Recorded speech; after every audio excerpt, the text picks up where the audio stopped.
coalition Yewwi Askan Wi, n'est-ce pas? Oui, tout à fait. Voilà, ñu gis ne également groupe parlementaire yi tam nañ see wax mais également présidence assemblée nationale bi tey jii yëpp loolu moo nekk coow li waaye Yewwi Askan Wi finalement ñu ne El Hadji Ahmed Aïdara mooy candidature bi ñu porté da ngay confirmer. Non, candidature bi ñu porté c'est la candidature du maire Barthélémy Toye Dias. C'est la candidature officielle de Yewwi Askan Wi. Voilà kon leer na parce que sànq ba léegi ñu ngi doon wax naan coalition Yewwi Askan Wi nee nañu El Hadji Ahmed Aïdara la ñu porté candidature am mais li ñu am fii tey nee na ñoom Barthélémy Dias moo nekk candidat bu coalition Yewwi Askan Wi consensus la loo leen waxtaanee seen biir la. Non, c'est les leaders. Man, c'est l'information que j'ai reçue de mon leader Khalifa Ababacar Sall. On m'a dit qu'il y a un consensus des leaders pour la candidature de Barthélémy Toye Dias et nous avons déposé sa candidature auprès du secrétariat général. Puisque normalement nous devons passer au vote normalement. waaw ngeen war a passer au vote alors 14e législature bi nan lay annoncé woo selon vous. waaw je pense que législature bu inédite la. Je pense que démb bi ñu nekkee séminaire c'est là où nous-mêmes on s'est rendu compte que li xew lu extraordinaire la. Parce que nit ñi dañu war a xam ne assemblée ça a été toujours pensé pour la majorité. Parce que même pour bureau bi membre yi nga am ci bureau bi dépendrul ci sa présentation dépend ci résultat bi nga am. Donc nombre de députés bi nga am moo lay jox suffisamment de membres dans le bureau. Donc ça a été pensé pour que parti bi ñëw mode de scrutin bi dafa favoriser parti bu am doole boo duggee assemblée bi dafay favoriser parti bu am doole. Mais là c'est totalement inédit. Pour la première fois on a un équilibre dans les bureaux. Benno Bokk Yaakaar aura 4 vice-présidents, ñun on aura 4 vice-présidents ñun ak Wallu. Ils auront 4 secrétaires élus, ñun on aura 4. Donc dañu témboo ci lépp. dañu équilibre ci lépp et je pense que li ci des mooy place au débat. Voilà en fait les Sénégalais pensaient que donc l'intercoalition Yewwi Wallu peut-être bu ñëwoon Assemblée nationale benn candidat la ñu am ci présidence bi malheureusement wala sax heureusement wala stratégie par stratégie gis nañu kon am ngeen Yewwi am na candidat am Wallu am na candidat am après li nga xam ne mooy installation bi avenir politique bu intercoalition bi lan lay doon. waaw c'est normal je pense que loolu moo tax xam ne am na ñu doon wax ni que dañuy am plusieurs groupes parlementaires pour des questions de postes de moyens. Aujourd'hui nouveauté bi mooy que Yewwi benn groupe parlementaire la am Wallu am benn groupe parlementaire et je pense que Wallu amoon na fi groupe tey bu ñëwee kon ne de identité boobu mu ngi fi ba léegi tey Yewwi mooy identité bu bees moo ñëw et je pense que amul benn problème pour l'avenir je pense que ça donne plus de débat plus de richesse au débat à l'Assemblée et je pense que loolu la ñu waxtaan donc ñoom suñu fekkee ils veulent aussi la présidence on sait que personne ne peut gagner aujourd'hui à la majorité absolue vu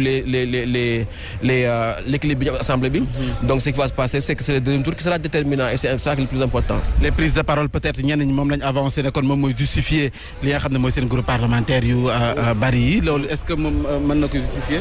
waaw moom xam nga loolu moom chacun sa stratégie mais je pense que li nit ñi xamul mooy mode de répartition postes yi au niveau de l'Assemblée c'est pas le plus fort c'est la plus forte moyenne donc nombre de députés bi ngay def ci groupe sax daf ciy impacté et je pense que loolu yëpp la ñu jàngat pour def choix bi ñu def le plus important c'est que aujourd'hui Yewwi Askan Wi a un seul groupe. noo gisee gars yi nu ñu ñëwee tey fii ci Assemblée nationale bi état d'âme bi noo jàngatee kanam yi. je pense que kenn ku nekk xam nga li la war. Et je pense que ñun ñëwuñu fi pour foo ñëwuñu fi pour mbégte lii ci bés bi la bokk dafay taalal démocratie ndax démocratie état yëpp ay artifice la mais bu lii weesoo bérébu liggéeykaay la bérébu jëriñ sa askan la et je pense que ñun xam nañ li ñu fi indi te on sera à la hauteur inchallah. Enfin la rupture. si di ngeen yaakaar. non assemblée bi dina wute inchallah ak yi fi jare. Dis-moi peut-être la dernière question yéen waa coalition ba Yewwi Askan Wi dafa am loo xam ne da ngeen ko yàgg xeex. muy cumul de mandat cumul de fonction cumul de mandat ñu gis ne loolu également gis nañ ko ci seen coalition bi da ngeen di wéy di ko xeex démb rek l'honorable député Guy Marius Sagna mu ngi koy dénoncer à votre niveau ndax gis ngeen ne kon après rupture boobu dana ci bokk. non nit ñi dañuy xam gis nga Sénégal dañu war a jàng poser débat public débat du affaire personne affaire bëgg buzz wala affaire truc. Il faut être dans la mécanique de l'administration pour xam réalité yi nit ñi di dund ci biir administration bi ñun on est de l'administration.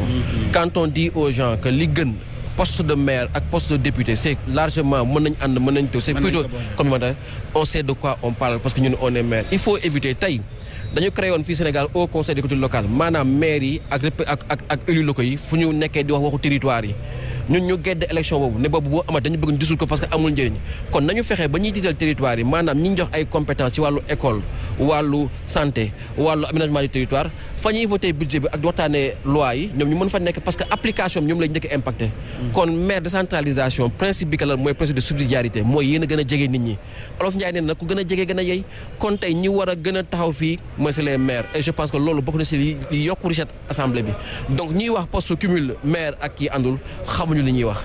man d'accord naa ci cumul maire ak député parce que c'est 2 postes pour moi qui sont complémentaires maintenant nag bu ñu xaymaa bu ñu xoolee ñaata ministre ñoo nekk maire wala ñaata député ñoo nekk maire du mat 10 kon pourquoi toute cette frénésie là je pense que dañu war a jàng poser débat public xool ni ñu koy poser parce que li ñu ci jublu mooy njëriñu est-ce pas joxe image que politiciens dañuy seddoo wala dañuy xëccoo ñu fi dara fii amul dara ñu fi xëccoo mais je pense pour l'intérêt de la démocratie pour moi le poste de maire et de député sont largement compatibles. Voilà cette fois-ci mooy dernière question bi c'est promis parce que dañ doon wax ne yéen rupture bi ngeen di wote bokk na ci dépense maanaam fonction train de vie bu Assemblée nationale yéen dépenses yooyu ñu gis ne groupe parlementaire yi bari na te puis bu si nekk ak budget bi nga xam ne moom lay laaj. groupe parlementaire yi bariwul ñu doon wax loolu dañu jàppoon ni Yewwi day def ñaari groupe faaw Yewwi deful ñaari groupe Yewwi benn groupe la def donc ñoom li ñu doon wax du dëgg et il faut arrêter quand on parle de nos institutions de parler d'argent ñun on a dit qu'on voulait que ñu dindi au conseil mais Assemblée nationale bi mooy voté budget 5 000 milliards mooy voté fonds politique yi mooy voté budget présidence mooy voté fonds communs yi kon pourquoi on ne devrait pas mettre les moyens qu'il faut à l'Assemblée pour avoir un bon débat la démocratie n'a pas de prix. La démocratie n'a pas de prix bon muy ay kàddu yi nga xam ne l'honorable député Abba Mbaye moom moo ko rek yëkkati fii ci assemblée nationale gis nañ ko moom moo confirmé peut-être moom moo andi rectificatif bi jëm ci coalition Yewwi Askan Wi parce que ñu ngi doon joxe ay information comme quoi que El Hadj Ahmed Aïdara l'honorable député et maire bu Guédiawaye moom ci boppam moo nekk candidat bu Yewwi Askan Wi mais li nga xam ne l'honorable député Abba Mbaye moom la wax kii nga xam ne moom mooy Barthélémy Diaz finalement moom la waa Yewwi Askan Wi porté kon nag taxawu Dakar mën nañ wax ne ak Yewwi Askan Wi ñoom ci boppam seen candidat kon nag nekkatul ki nga xam ne moom mooy El Hadj Ahmed Aïdara Yewwi Askan Wi plutôt seen candidat nekkatul El Hadj Ahmed Aïdara donte moom mi ngi campé ci position ba léegi nee na candidat la donc ndax ci leader yi la bokk waaye nag li ñu am ci Abba Mbaye l'honorable député moo di ki nga xam ne moom mooy Barthélémy Diaz moom moo nekk candidat bu Yewwi Askan Wi moo nekk candidat bu taxawu Sénégal certainement donc nag ki nga xam ne mooy El Hadj Ahmed Aïdara campé na si position day nekk ba day dem ba léegi ci li nga xam ne moom mooy élection présidence assemblée nationale am déet li ci kanam réew li gët ci kanam tuuti dañuy dem de l'autre côté fekk fa Fatou Abdou Ndiaye ndax gis naa ko mi ngi jàkkaarloo l'honorable député Mame Diarra Fam wàllu nag di leen fàttali ni kon ñoom ci boppam ki nga xam ne moom mooy Lamine Thiam moom mooy seen président assemblée Fatou Abdou.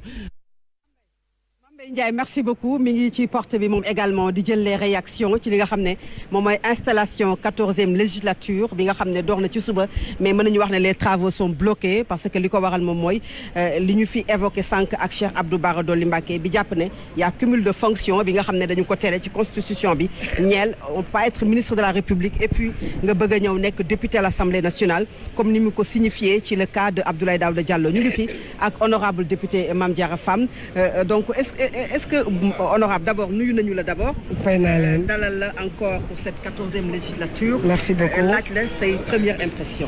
oui sant yàlla sant yonent bi sant Serigne Touba Mbacké Khadimou Rassoul sant sama Serigne Cheikhouna Mbacké mu Serigne Abdou Lahat bu Ndey Sourang di sant bu baax sama Serigne bu jigéen bu baax soxna Maymouna Mbacké bintu Cheikh Abdou Lahat Mbacké di sant Sénégal bu baax a baax di sant le département de Pikine di nuyu la diaspora bi ma jóge woon ñëw fii di sant sénégalais yi nga xamante ne ñoo renouveler seen confiance ci ñun ñi nga xamante ne ay député opposition lañ ba tax ñu gagné le département de Pikine kon département de Pikine ñoo ngi leen di sant bu baax di leen nuyu di leen tatagal di ñaan yàlla juróomi at yi ñu door yàlla nañu yàlla may ñu tooge ko fi ci jàmm eggale ko ci jàmm mais liggéeyal leen ci seen i attente waaw li am mooy ci biir mooy blocage.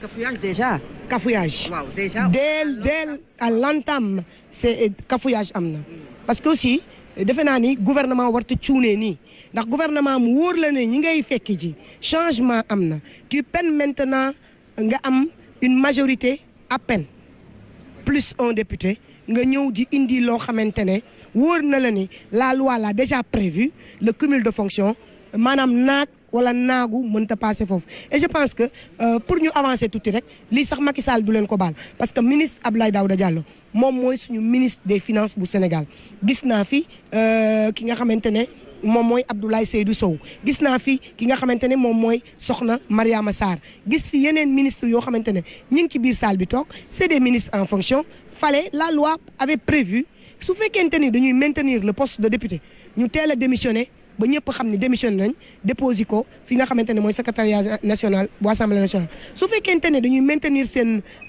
portefeuille ministériel ñu teel a démissionné pour permettre ñi nga xamante ne ñoom ñoo doon seen suppléants yi ñu ñëw tey fekke bis bu rafet bii parce que nag ku iñaane sa ndono sa deewin ñaaw tu ne peux pas dire que rentrée bu toll nii di nga ko xañ sa suppléant ba pare gannaaw suba nga démissionné. mais est-ce que loolu mën nañu xaar solution nii daar bi nga xam ne ñu ngi war a commencer séance bi déjà depuis 10 heures lañ joxoon rendez-vous ak ñi nga xam ne ñooy askan. xam nga bu fekkente ne tey ñoom la woon amoon nañ une majorité absolue ils vont régler ça tout de suite rakin tak ñun ñu abale ñoom ñu def li ñu bëgg a def mais tey la majorité dafa affleurer presque la minorité donc c'est pas facile et nous sommes là nekk ay avant-gardistes di xool di seet li nga xamante ne noonu lay doxee di dem entre le secrétariat général ak fi nga xamante ne mooy biir hémicycle bi vraiment di suivre affaire bi comme du lait sur le feu. alors xam nañu déjà les candidatures yi nga xam ne ñoom ñoo am ci opposition bi est-ce que du fragiliser aujourd'hui l'opposition bi nga xam ne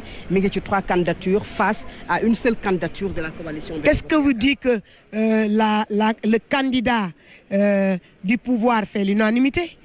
Parce qu'on aurait attendu peut-être que mu def unanimité mais nag xam nga choix wu président la rek te dama ne man démocratie baax na kenn ku nekk war nga mën a afficher ses ambitions mais fii ba ñuy régler la question de l'incompatibilité ministère ak poste député lu nekk xaj na fi maanaam di woon waaw mën na nekk te ñoo ngi koy ñaan aussi quoi waaw ñoo ngi koy ñaan de l'intercoalition Yewwi Wallu merci beaucoup Mame Diarra Fam. Merci beaucoup honorable député alors dañuy dem ak Mame Mbaye Ndiaye également mi ngi ak le Diop Sy honorable député Mame Mbaye ñu bàyyi la ak moom. voilà Fatou Abdou merci gis nañ la l'honorable député Mame Diarra Fam ak li mu wax mais ñoo ngi ak ki nga xam ne mooy l'honorable député Demba Diop Sy ñu lay nuyu. maa leen di fay di nuyu l'ensemble de vos téléspectateurs. voilà moom mu bokk mën nañu wax ci coalition Benno Bokk Yaakaar léegi information bi wàcc na li nga xam ne moom mooy seen candidat ci présidence assemblée nationale moo di Amadou Diop vous confirmez. waaw je confirme Amadou Mame Diop moom mooy suñu moom mooy candidat wu Benno Bokk Yaakaar. bi nga xam ne moom le président de la République choisir. au moment où ñu bëri doon xaar ñu naan ay Aminata Touré ay Pape Diop loolee da ngeen ko waxtaanee seen biir ba mu am consensus. xam nga ñun dañoo jox plein pouvoir président. dañu ko jox plein pouvoir ne ko xalaatal boo xamee ne lii moo gën ci groupe bi nga def ko. def na li gën ci groupe bi dañ koy topp dañ ko def à la lettre.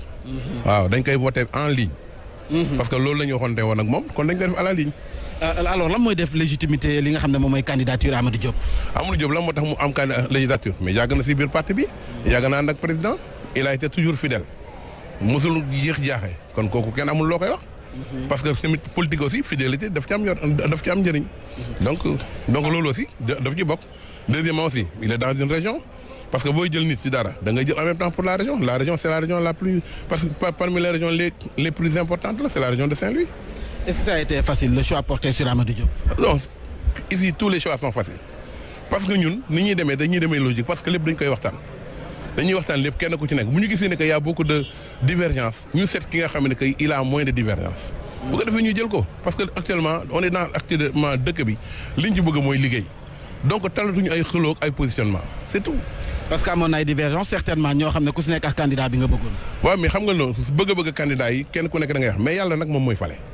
parce que tamit nit ñi dañuy wax rek mais yàlla bu nee diw la kenn mënul fexe ba du nekk diw. et c'est le cas actuellement yàlla moo ne Mame Diop la yàlla na ko yàlla fal jàmm mu téye ko ci jàmm ak truc il est lucide il est calme il est correct je pense que ne mot na place bi ba mu fees na place bu dell. alors nga bokkoon ci 13e législature bi ñoo ngi dugg ci 14e législature bi rupture bi nga xam ne les Sénégalais peut-être ñu ngi ko doon xaar yaakaar nga ko ci 14e bi. waaw mais dana am rupture parce que déjà kii du benn. élection yi du benn. deuxièmement aussi kii yi du benn comment ça s'appelle nombre de députés yi nga amoon 14e ak yi nga am 13e du benn. donc rupture bi c'est obligatoire parce que y aura beaucoup de contradictions. et l'ensemble de ces contradictions mooy indi la rupture. rupture bi du loo xam da ngay xëy si ba rek décréter ne rupture déedéet c'est parmi nit ñi nga xam ne ñoo ñëw bees kenn ku ci nekk la ngay indi ak nañ koy defaree loolu moom mooy rupture bi. mais la rupture ne peut pas exister tout simplement parce qu'on dit aujourd'hui c'est la rupture déedéet c'est les contradictions d'idées ak yooyu mooy indi rupture léegi rupture boobu ñu doon wax ñoom dañu waxoon ne que d'accord ñu sii di kii lan ci nit cumulé pourquoi ñoom ñu cumulé kenn ku ci nekk je parle d'abord avec Sonko car bu mu nekkee maire te mu doon bañ cumul c'est ce premier jour là qu'il devait démissionner. Il devait pas attendre que ñu naan ko doo nekk député. Il devait démissionner waru woon bokkaat si leneen parce que nekk na député nekk na maire même mieux parce que il a moom utilisé na ko pendant une période. nekk na maire ba pare nekk député. donc kon rupture bi kon moom li ñu doon wax naan du ñu def double xaw ma nu mu tudd. cumul de mandat cumulé na léegi ñoom tamit ñu ngi ci cumul bi. ñoom ñëpp muy Barthélemy muy Ahmed Aïdara ainsi de suite ñoom ñëpp ñu ngi xëccoo ay poste kii xëccoo poste kay xam nga bëggul démissionner. kon kay rupture amul foofu. alors de votre côté yéen waa Benno Bokk Yaakaar gis nañ fi ay profils yu nga xam ne ni mën nañ xaar assemblée nationale bu am qualité. bien sûr ici il y aura de la qualité et puis il y a toujours eu de la qualité c'est-à-dire le problème majeur de l'assemblée c'est que li nga xam ni ce sont les discours yi nga xam ne moom la ñu war a def dans les commissions c'est pas sorti à la télévision les gens pensent que l'assemblée ne travaille pas or dañu war a jël télé yi dugal leen ci biir commission yi ñuy xam nit ñi lan la ñuy liggéey parce que bu dee fekkee ne que on ci plénière rek ngay juger député ça veut dire que mënoo juger kenn.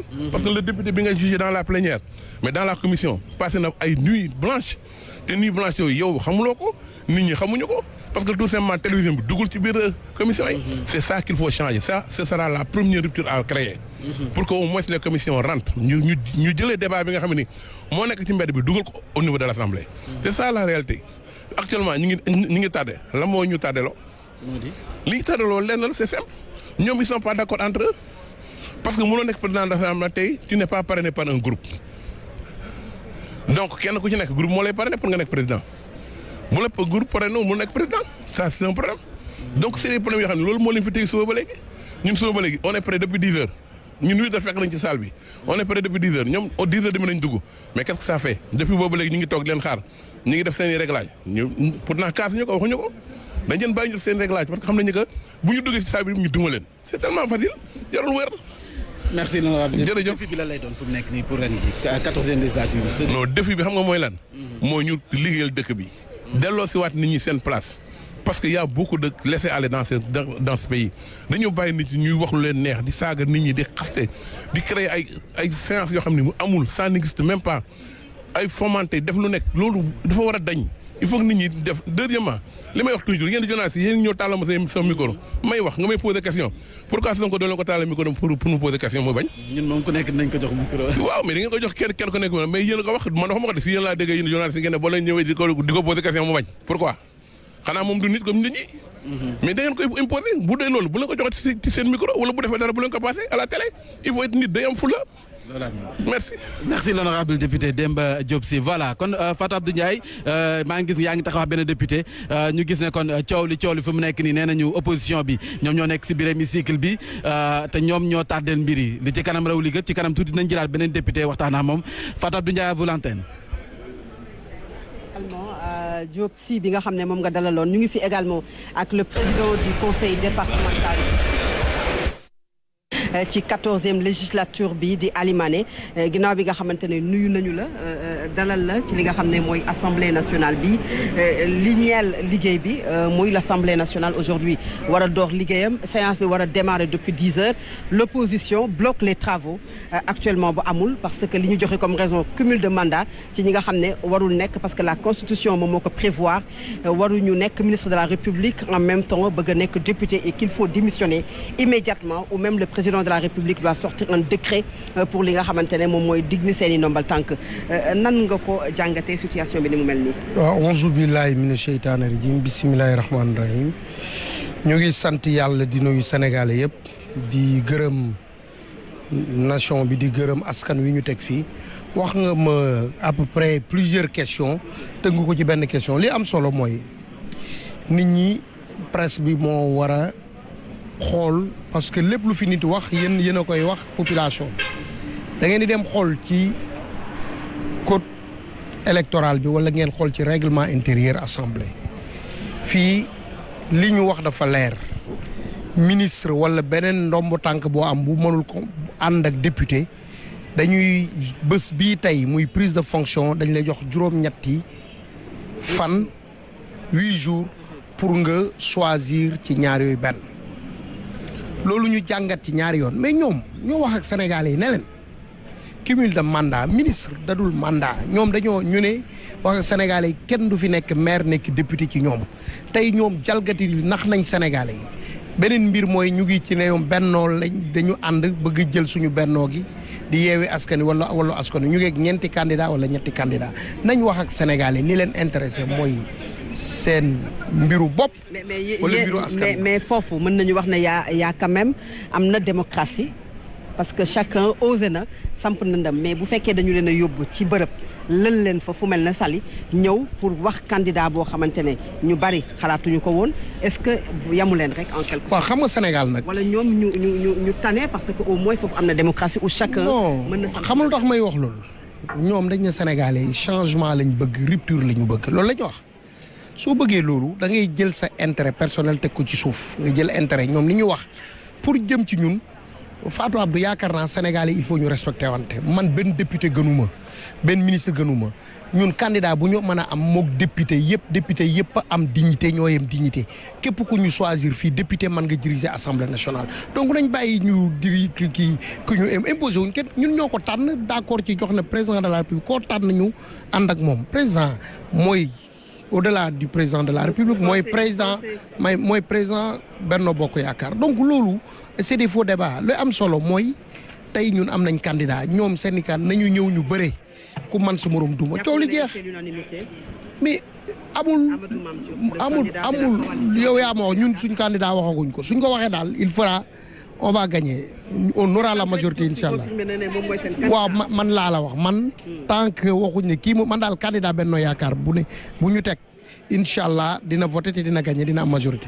alors comme ni ñu ko déggee merci beaucoup Ali Mané comme ni ñu ko déggee moom mooy l'information ñoom ñu ci bari peut-être duñu ko nangoo wax ñenn ñi nag il confirme que le candidat de la coalition Benno Bokk Yaakaar moom mooy Amadou kon Mame Diop le maire de Richard Toll également directeur u SAPCO ñu bàyyi ak Mame Mbaye Ndiaye oui Abdoulaye Diop bien sûr Abdoulaye oui si la bokk l'honorable député ñu ngi lay nuyu. waaw ñu ngi lay fay bu baax Mame Mbaye yaa sama jigéen Fatou Abdou. voilà nga fàttali ne Sénégalais yi nga xam ne ñoom ñoo lay seetaan ban liste nga demee. waaw man maay Abdoulaye Diop di maire ci ginnaaw rek surtout demoon dans la liste de la coalition Wallu nekkoon ci la liste nationale. alors honorable député ñu gis ne kon nee nañu instant bi blocage bi yéen maanaam côté opposition bi ndax fu mu nekk yéen a xamul ban tànk ngeen di taxawee. non loolu dañuy wax rek nu mu nekkee ci ñun ñëw nañu dugg nañu ci salle bi. donc vraiment ñun defuñu dara.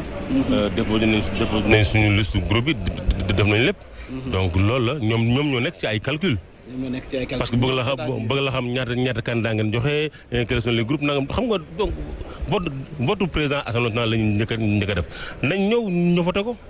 mais vous avez bloqué quand même les travaux sous prétexte que y a cumul de mandat ci ki nga xam ne ñoom ñoo nekk ministre de la République nekk également. mais xool leen taxi.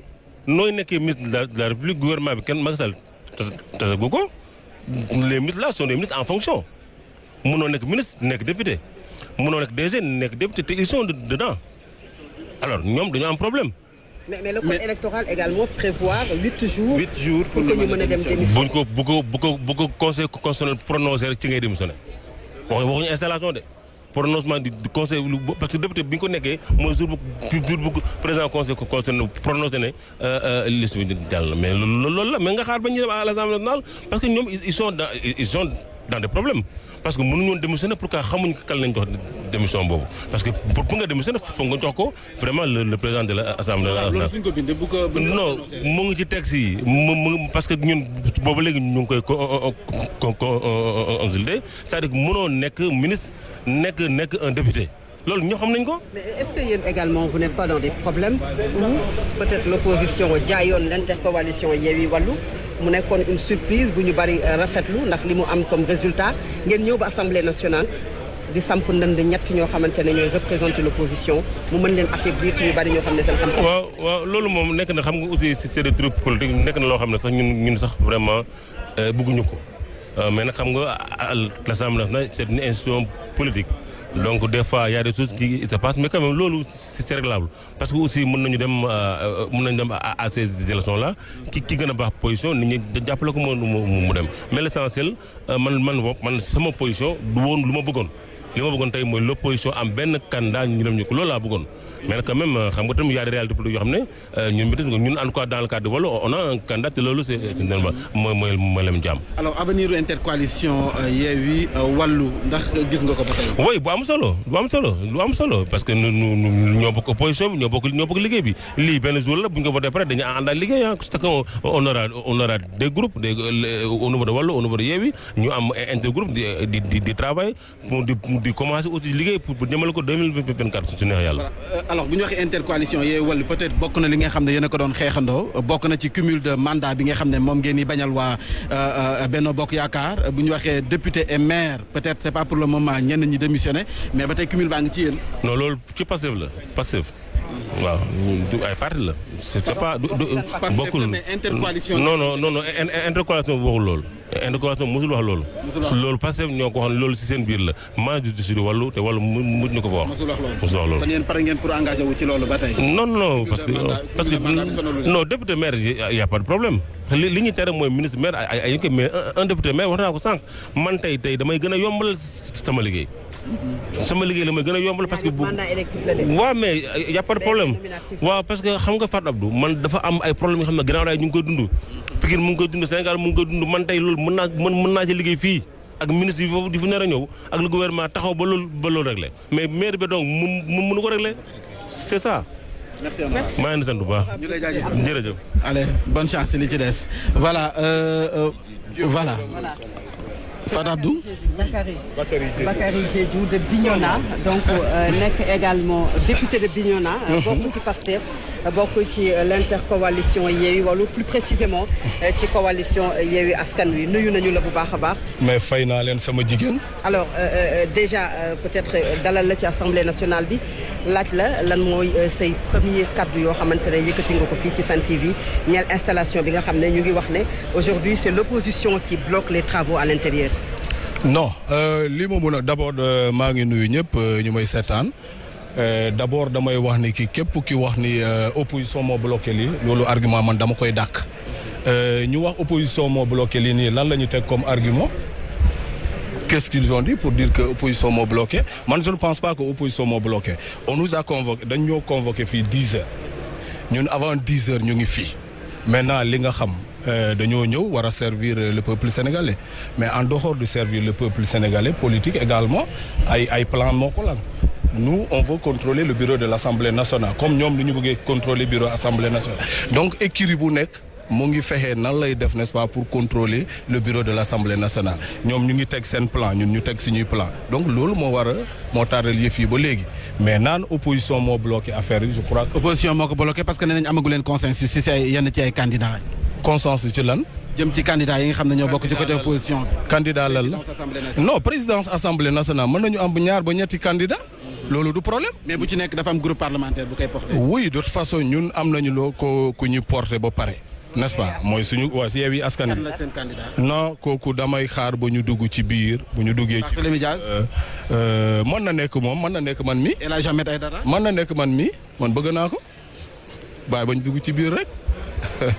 loolu boo ko waxee ànd rek nit ñi dinañ ko gëm parce que tamit yéen waa intercoalition Yewwi Wallu ko si nekk mën nañ wax ne tey bu fekkee déclaré nga sa candidature mu nekk ñaata bi mooy nekk troisième déclaration bi nga xam ne moom nañ ko am de façon officielle ah parce que Sen TV la ko waxee. déclaré wu ma sama candidature waaye dama ne candidat Yewwi Askan Wi bu ñu duggee ci biir n'est-ce pas bu yëf yi tàmbalee lañ koy teg ci table bi ñëpp xam kan. alors benn ci raison yi nga xam ne sànq Cheikh Abdou Bara Dolly Mbacké wax na ko ne moom ci pom bokk na ci ñi bloqué ne liggéey bi di wéy il parle de cumul de fonction du ministre bi nga xam ne il est ministre en même temps député yéen au sein de PASTEF ça a toujours été votre combat que waruñu boole fonction yi on ne peut pas être maire et puis être député alors que coalition bi ngeen bokk tey ñi ci nekk maire ñoom ñoo nekk député ba ñenn ñi sax dem di xëccoo la présidence de l'Assemblée nationale lan ngeen di wax ci loolu. non attention Bara Dolly lu mu wax fii ci biir assemblée bi ce n'est pas la même chose entre un maire qui est député mais fii dafa nekk question d'incompatibilité mooy maanaam par exemple loi dafa tere nga nekk ministre membre du gouvernement en même temps nga nekk député loolu moo nekk fii nii ci biir. vous Pastef moralement jàpp ngeen ne cumul de fonction warul nekk. non attendez ñun dafa nekk engagement du président Ousmane Sonko bu muy def la campagne pour la présidentielle. Donc projet de société la taxawaloon mais qui a été rejeté par le peuple sénégalais. Ce n'est pas au niveau de l'Assemblée que ça a été dit. Président Ousmane Sonko dafa ne bu faloo 2019 bii nii passé il allait voter une loi contre le cumul des mandats. Mais entre projet de société beau soumettre au peuple et qui n'a pas été validé par le peuple, est-ce qu'on peut dire qu'on est lié? Donc vous n'êtes pas lié? Par le cumul des mandats. Par le cumul des mandats. On n'est pas carrément lié. On n'est pas lié. Alors. C'est ce que je peux dire. On n'est pas lié parce que entre l'engagement du président Ousmane Sonko pour la présidentielle et ce qui est là, c'est différent.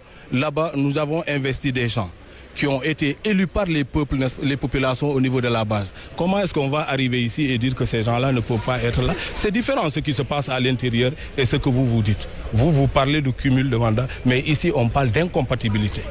Et c'est différent. C'est d'où ce cumul de mandat peut-être bu ñu koy xeex moom mooy député absenté ici nga xam ne peut-être du ñu am temps wu nekk ci mairie bi assemblée rek la ñu ne wala du ñu am temps wu nekk assemblée mairie bi la ñuy ne. Non, c'est différent. Fii à l'Assemblée, on a des moments de session, n'est-ce pas? Alors que le travail, par exemple, du maire, c'est tous les jours. Donc, en quoi ça va handicaper le travail d'équipe? Nous avons des sessions. Je crois que c'est bien possible que le député, par exemple, puisse être en même temps le maire. Maintenant, moralement, je ne sais pas, hein, ça pourrait se discuter. Mais dans les textes, rien ne l'interdit. Ce qui n'est pas interdit est permis. Alors, cafouillage, blocage dès le début, parce que li ñu gis ni depuis 10 heures ba tey liggéey bi tàmbaleegul. Est-ce qu'on peut s'attendre à une assemblée nationale de rupture? Oui, moi je le crois foncièrement. Je pense qu'on va vers une assemblée nationale de rupture. Et une assemblée nationale qui sera résolument engagée vers la prise en charge des préoccupations des Sénégalais. Je ne vois pas en quoi il doit y avoir de blocage ici. Non, ce sont les autres qui sont dans le qui-vive. Nous, on n'est pas dans ça. Nous, on se dit que tout ce que l'on amène, que ça soit de la mouvance présidentielle, un projet de loi Bougnoé, s'il y a des arguments convaincants, mais nous, on va y aller avec de la morale. Alors. Donc, s'il y a quand même des choses bien documentées, je ne vois pas pourquoi on ne va pas voter. Donc, je pense qu'il y aura bel et bien de la rupture. Mais la rupture, ci kaw, le savoir, vraiment, et la morale. Merci, honorable. Merci Bakary Diédhiou, député Bignona également fa nga xamante ne kon moom mooy Pastef nekk ci intercoalition ou la coalition même Yewwi Askan Wi Mame Mbaye Ndiaye kon mën nañu wax ne mi ngi woy ba tey mais quand même à l'intérieur rien ne bouge dara bougé wul foofu parce que li ko waral moom mooy travaux yi bloqué nañu ko l'opposition parle de cumul de mandat bi nga xam ne constitution bi moom moo ko tenir en compte mais en même temps le pouvoir balayé nañu ko d'un revers de la main parce que wax nañu ne loolu am na diir boo xamante ne boo jëlee fonction moom ngay toog muy 8 jours pour que nga mën a démissionner boo ko defee ci la ñuy mën a continuer mais li ñu def ni ay calcul politicien la donc kenn ku ci nekk yaa ngi koy sànni sa morom mu mel ne commencé guñu mais mbir yi mi ngi commencé pëccëxoo déjà. Est-ce que da nga wax lu am solo est-ce que rupture bi nga xam ne moom la Sénégalais yi di xaar dañ ko am ci 14e législature bi certainement dinañ ci ñëwaat ndax am nañ ci ak jàngat l'honorable député ñu lay nuyu.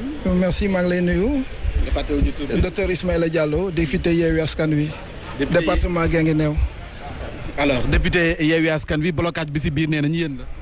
non mënul nekk ñun parce que ñoom ñooy organiser encore une fois tappale gi ñu xamoon ci ñoom boobu ba tey rek moo nekk fii moi je dis que nag c'est manquer de respect à la population sénégalaise parce que du ñun dañ ñoo yónni kese man bon personnellement je suis vraiment désolé et sama moromu député yi nga xam ne ñoom naa àndal te ñu bokk ci Yewwi Askan bi ak wàllu ñoom aussi tam désolation lañ am ci lii parce que convoqué depuis 10 heures ak fu ñu bëgg a jëmee réew mi nga xam ne ponctualité daf ci war a bokk ñu war a ñëw li ñu war a def ñu def ko ubbi session bi teg le bureau de l'Assemblée nationale passer à autre chose dem sur les choses sérieuses ñi fekk secrétaire bi daal ñun gisuñu ko moom mu ngi tëju bureau xamuñu lu mu fay def en tout cas xam naa mu ngi wuyu ay ñooñam di xool na la ñuy ban stratégie la ñuy teg waaye ñu ngi leen di xaar de pied ferme. peut-être une question qui taraude l'esprit de tous les Sénégalais fi mu nekk nii te amaguñu réponse bi kan mooy candidat coalition Yewwi Askan Wi présidence Assemblée nationale. lo serait bientôt ñun kay ñoom rek la ñuy xaar bés bu ñu ñëwee ba ñu teg yéen di ngeen gisal seen bopp. mais en ce moment-là on le garde.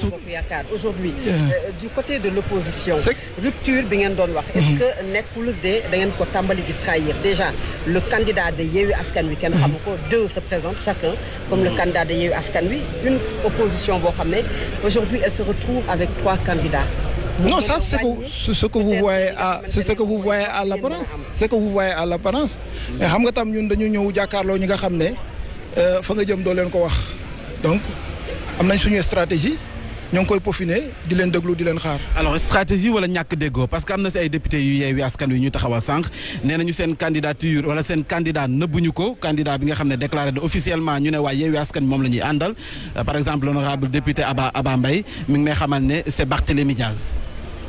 bon man de loolu loolu yéen a ma ko yëgal peut-être moom il a des informations que yoo xam ne man aw ma ko. li confirmé wul blocage bi am.